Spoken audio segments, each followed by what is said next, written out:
ఓ హర హర మహాదేవ. కార్తీక పౌర్ణమి రోజున శివాలయంలో ఇలాగ 365 ఒత్తి వెలిగించానండి.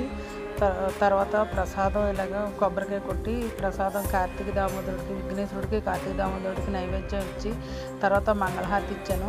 విఘ్నేశ్వరుడి పూజ కార్తీక దామోదరుడికి ఒకసారి చేసేసాను. ఎదుర్కొండని శివుడు, అమ్మవారు పార్వతీదేవి ఉన్న మూలని అందరికీ ఒకసారి చేసేసాను. సిద్ధి వినాయకుడు ఎదుర్కొండని చేస్తున్నానని ఇంకా పసుపు విఘ్నేశ్వరుని చేయకుండా ఇలా చేసుకున్నాను నేను. తర్వాత ఇది అయ్యాక సాయంత్రం మాటలు ఇలాగ హారతి ఇచ్చేసానండి. ఇది అయ్యాక సాయంత్రం మాటలు పౌర్ణమి చంద్రుడికి పూజ చేసుకున్నానండి. పౌర్ణమి చంద్రుడికి పూజ చేసుకున్నాను తులసికోట దగ్గర. ముందర విఘ్నేశ్వరుడు పూజ చేసుకుని తర్వాత పౌర్ణమి చంద్రుడికి పూజ చేసుకున్నాను.